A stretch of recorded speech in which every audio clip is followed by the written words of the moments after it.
Peço que abram as suas Bíblias na Epístola de Paulo aos Efésios, em seu capítulo de número 5, versos 1 a 2. Nós estamos pregando de maneira sequencial a Epístola de Paulo aos Efésios, e nós estamos no capítulo de número 5, verso 1 a 2.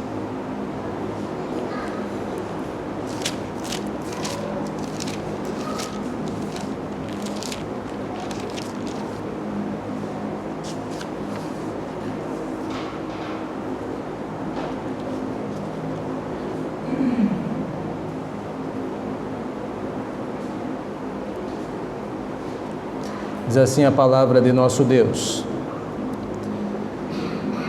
Sede, pois, imitadores de Deus, como filhos amados, andai em amor, como também Cristo nos amou e se entregou a si mesmo por nós, como oferta e sacrifício a Deus em aroma suave.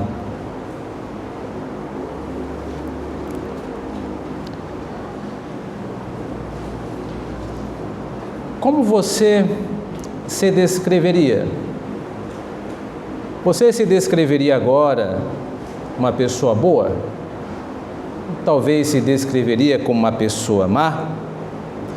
Talvez você se descreveria como uma pessoa digna de pena? Ou talvez se descreveria como uma pessoa digna de louvor?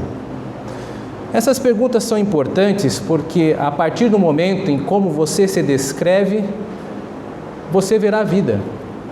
Portanto, nós precisamos entender que a maneira como nos vemos dita como nós vamos agir. A maneira como nos vemos dita como nós vamos agir conosco, e a maneira como nós vamos agir, como nos vemos, dita como nós vamos agir com os outros. Tudo parte de como nós nos vemos. Por exemplo, se você se vê como uma pessoa que tem muito, provavelmente será alguém generoso. A própria experiência da vida nos demonstra isso. Nós conhecemos pessoas que são abastadas, às vezes, financeiramente, ou psicologicamente, emocionalmente, mas que não são generosas.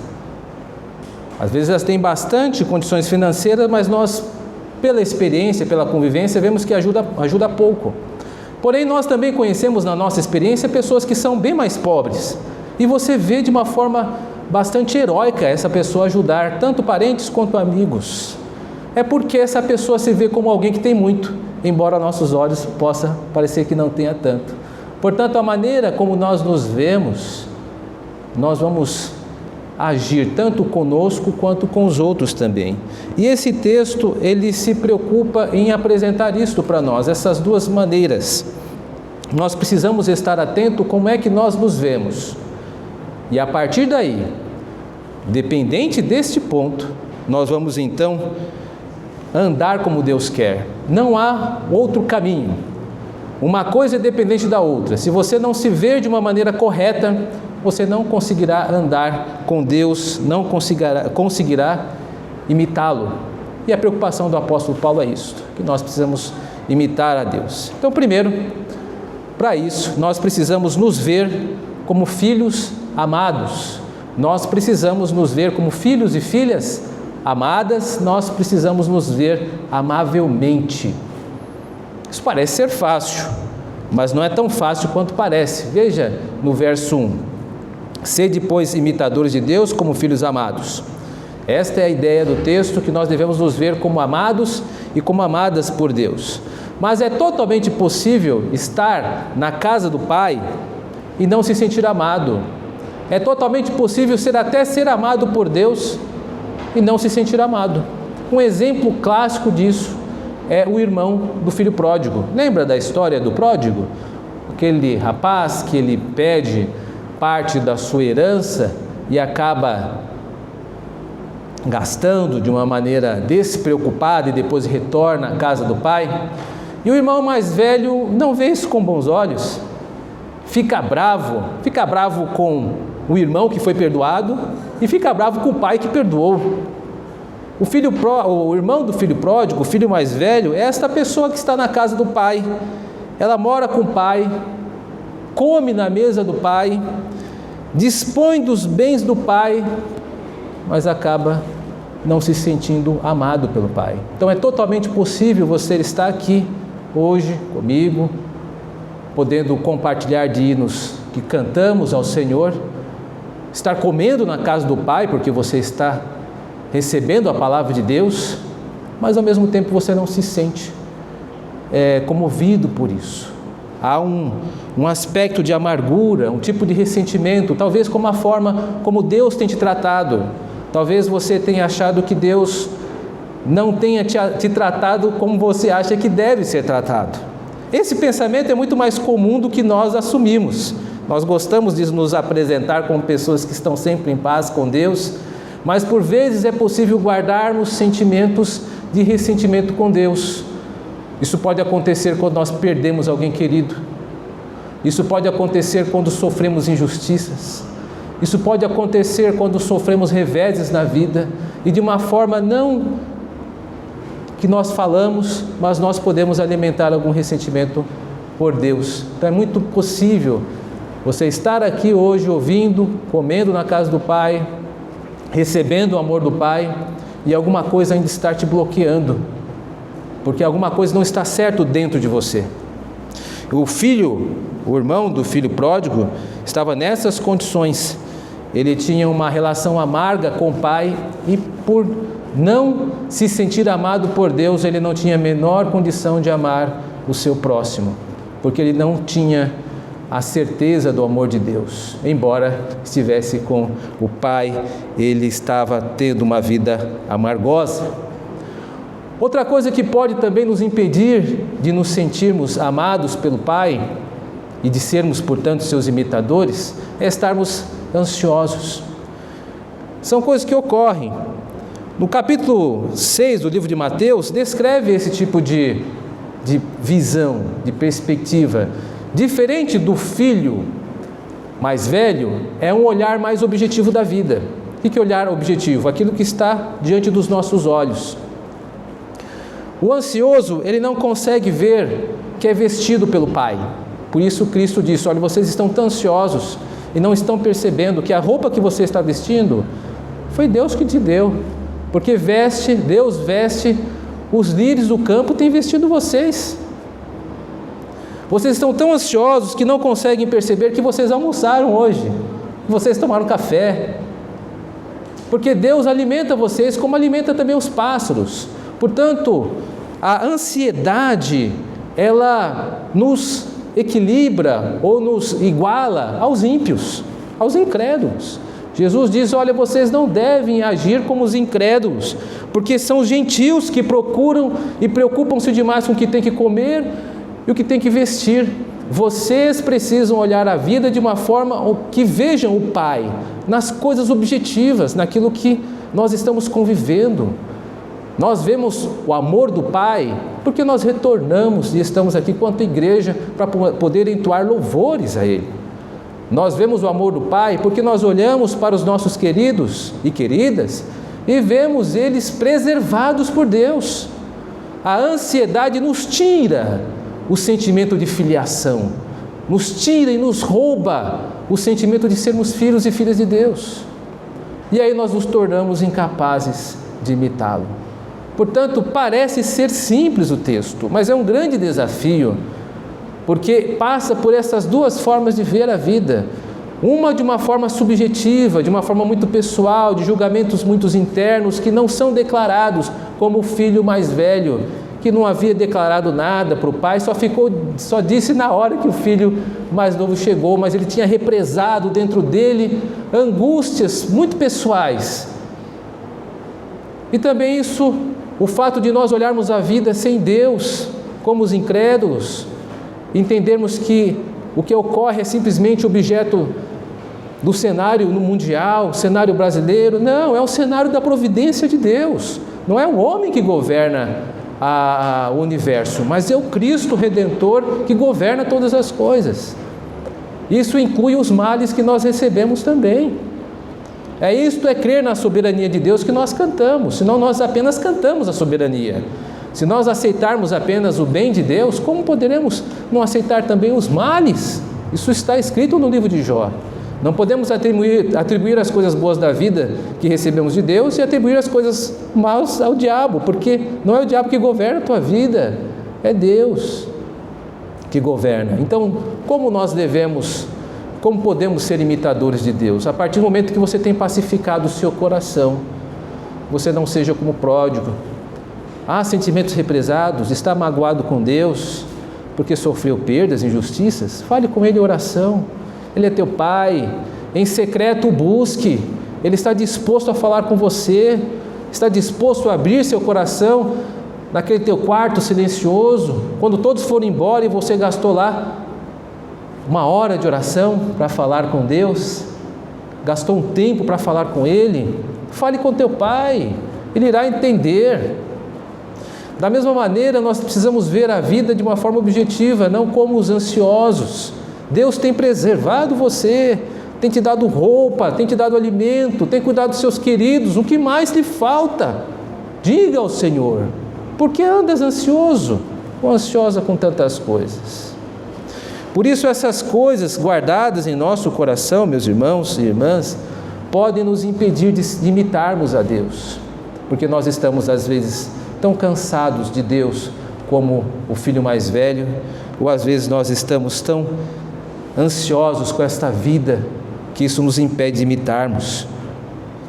Portanto, nós precisamos nos ver como filhos amados. Saia daqui hoje do culto com este sentimento ou com este propósito de verificar como está o seu relacionamento com Deus e sinta-se amado. Creia que Deus lhe ama. Você está aqui ouvindo a sua palavra, alimentando-se da palavra do Senhor, entoando louvores ao Senhor. Você tem acesso aos céus por intermédio de Cristo. Creia-me, Deus o ama. E as coisas da vida hão de passar. E o Senhor há de dar o consolo no momento correto. Aí, de posse desse sentimento, portanto, vendo-nos como filhos, amados e amadas por Deus, nós podemos dar o segundo passo. E aí nós vamos andar em amor, como o texto diz para nós fazermos, no versículo 2. Andar em amor, como também Cristo nos amou e se entregou a si mesmo por nós, como oferta e sacrifício a Deus em aroma suave. Agora que nós entendemos como precisamos nos ver como pessoas amadas, agora nós podemos assumir o desafio de andar em amor. E como eu disse, é um grande desafio, enorme desafio, porque só existe uma maneira de andarmos em amor, e é desafiadora. A maneira é sacrificial. Nós devemos nos ver como sacrifícios ambulantes. E para nos convencer de que esta é a única maneira que nós precisamos nos ver, o autor, ele vai chamar para nós a pessoa bendita de Cristo como modelo, porque ele diz, como Cristo nos amou e se entregou a si mesmo. Cristo foi o supremo sacrifício pelos outros. Isto não apenas ele vivenciou na sua vida, em seu ministério terreno, mas como foi tipificado no Antigo Testamento. Devemos lembrar que as profecias do Antigo Testamento apontavam para o Senhor como sacrifício. Por exemplo, a própria história de Isaque, filho de Abraão, é uma ilustração de que como Cristo seria. Lembram-se com certeza de Abraão, o texto onde Deus pede para que Abraão entregue o seu filho Isaque para ser sacrificado. Abraão leva então seu filho Isaque para o sacrifício e antes de ser sacrificado, antes de sofrer o golpe de Abraão, Deus então impede que Abraão o faça e diz que havia provido um cordeiro e diz assim: olha, Abraão, visto que não me negaste o teu próprio filho, você será muito abençoado. Cristo Deus, ele faz exatamente aquilo que impediu que Abraão fazer. Ele entrega o seu próprio filho. Cristo, ele é tipificado por Isaac. Ou seja, desde o Antigo Testamento já há contornos mostrando que a vida do Messias não seria fácil, ele seria sacrifício. Se não apenas essa tipificação não existisse, também há profecias diretas, como a de Isaías, em seu capítulo 53, verso 7, que diz acerca de Cristo: ele foi oprimido e humilhado, mas não abriu a boca. Como cordeiro foi levado ao matadouro, e como ovelha muda perante os seus tosqueadores, ele não abriu a boca. É uma descrição do nosso Senhor como sacrifício que ele seria. Veja, ele sofreu humilhações, ele sofreu opressões. A grande questão é como nós, que nos chamamos seguidores de Cristo, podemos sequer imaginar uma vida a qual nós não sejamos submetidos por humilhações. Como nós que seguimos aquele que é crucificado, dizemos que seguimos, se nós não estamos dispostos a sofrer opressões? Por acaso as tuas humilhações, e aqui uma reflexão pessoal, são maiores que as humilhações que Cristo passou, que o nosso Senhor passou? Por acaso as opressões que você está sofrendo são maiores ou superiores que o próprio Filho de Deus passou? É claro que não, nenhuma humilhação foi tamanha, tão grande quanto aquela que sofreu o nosso Senhor, assim como nenhuma opressão também é tão grande quanto a que o Senhor passou. Por isso nós, como seus discípulos, não podemos estranhar os momentos de humilhação que o Senhor nos faz passar.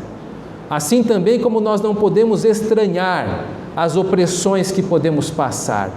Ninguém disse que seria agradável. Carregar a cruz não é um passeio no parque. E nós fomos convocados para carregar a nossa cruz. O Senhor não lhe enganou. O Senhor não disse que a sua vida seria uma facilidade. Ele não falhou com o que disse.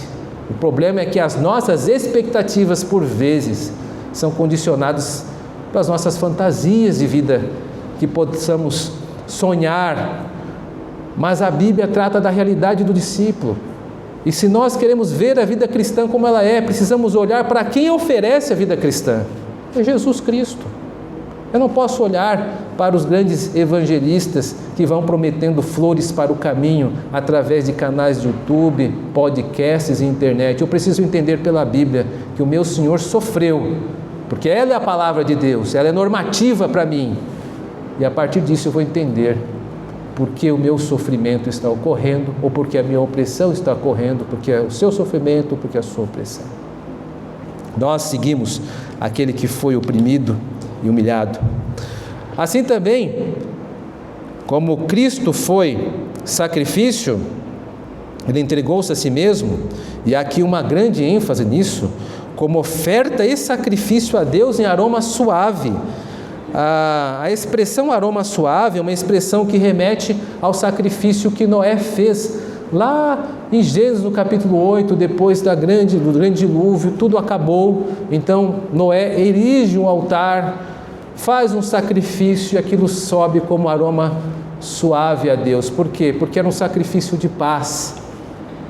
O ato do sacrifício produz para Deus um aroma de paz. Há paz entre você e Deus, porque você segue a Deus e não segue a si próprio.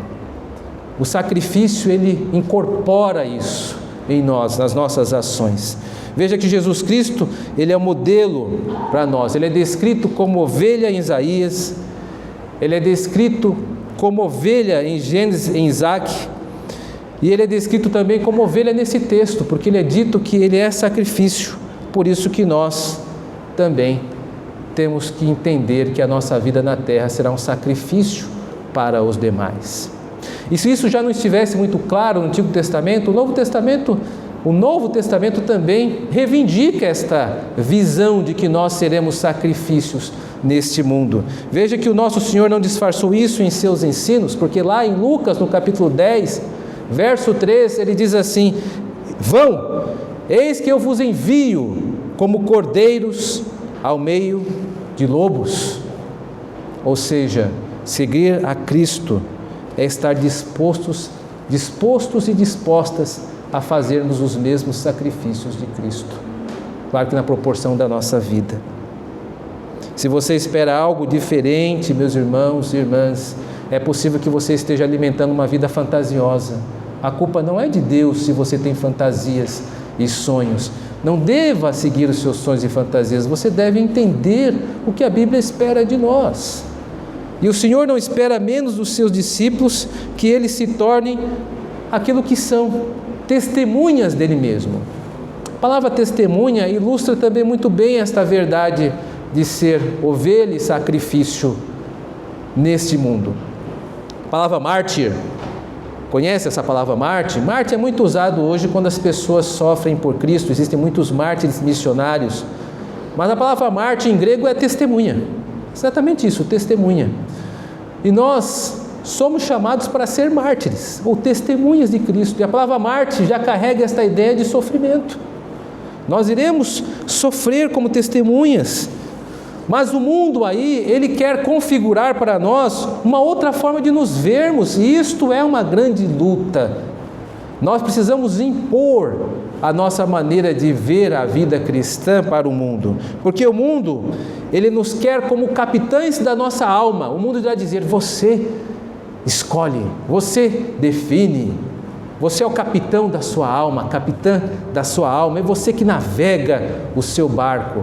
E você vai dizer: não, o capitão da minha alma é Cristo, Ele que governa a minha vida, não sou eu, não são as minhas decisões que são a palavra final é de Deus, porque se Deus nos convocar agora para a sua presença, se Ele quiser, Ele fará.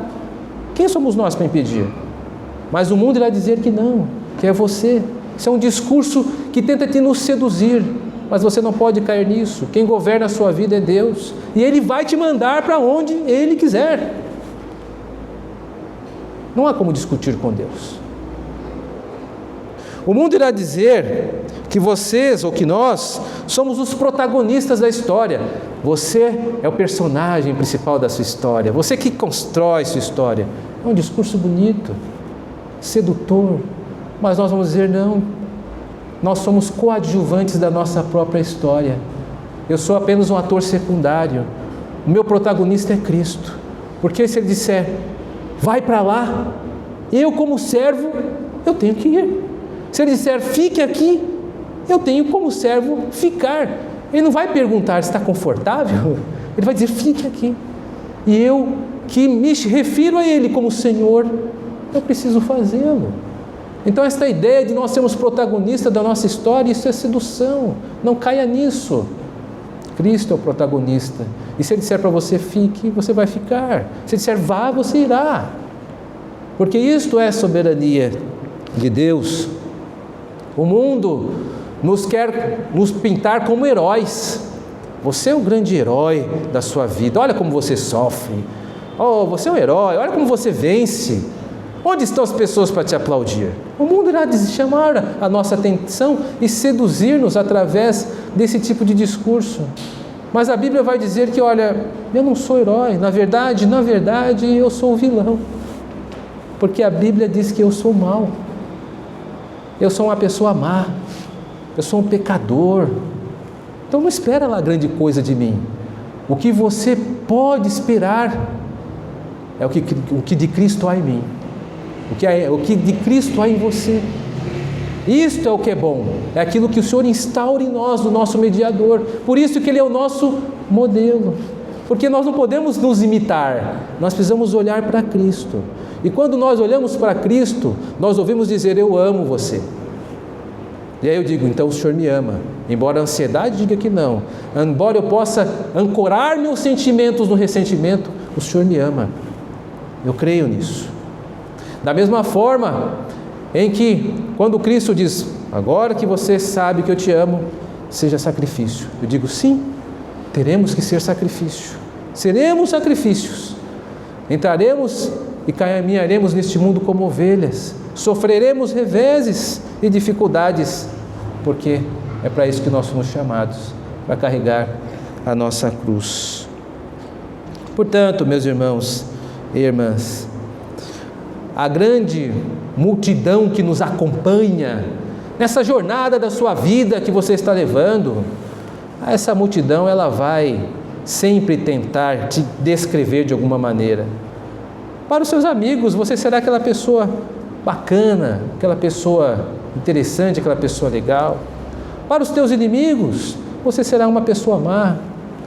Para os seus pais, você sempre será as melhores pessoas que já pisaram nessa terra. Sempre a multidão que nos acompanha haverá várias descrições, mas a definitiva, a determinante é tua.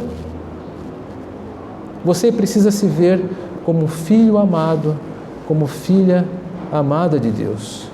Porque a partir desse momento, quando você se ver, não, eu sou uma pessoa amada, independente dos meus sentimentos e ressentimentos por Deus, eu abro mão disso. Eu creio na palavra que o Senhor tem cuidado de mim. Independente dessa ansiedade, eu sou amado e amada por Deus. Agora, revestido disso, sabendo que sou amado e amada, eu irei ao mundo, carregarei a minha cruz, e o Senhor será glorificado nas opressões e nas humilhações que eu precisar passar para glorificar o seu nome. Portanto, meus irmãos e irmãs, nós somos amados e amadas por Deus e chamados para sermos sacrifícios, porque nós somos ovelhas. E no final, todo o universo, todas as pessoas que já pisaram nessa terra e que hão de pisar, vão ser separadas por dois grandes grupos, ou ovelhas ou cabritos, conforme Mateus no capítulo 5. Ou você é ovelha ou cabrito. Como ovelha, você sabe que está destinado a ser sacrifício, porque é amado por Pai. A outra opção é o que o mundo oferece, de tentar nos pintar como águia, como cavalos, águias que estão voando, cavalos que estão pulando para a liberdade, mas na verdade a Bíblia só reduz isso a cabrito. Ou nós somos ovelhas amadas pelo Pai e dispostos a consagrar o local onde nós passarmos com os nossos sacrifícios, como o Senhor consagrou. Aí sim, no final, você ficará à direita do Cordeiro de Deus, porque Ele ama ovelhas e escolhe ovelhas para o sacrifício. Alegre-se com isso. O Senhor nos escolheu. Que Deus nos abençoe.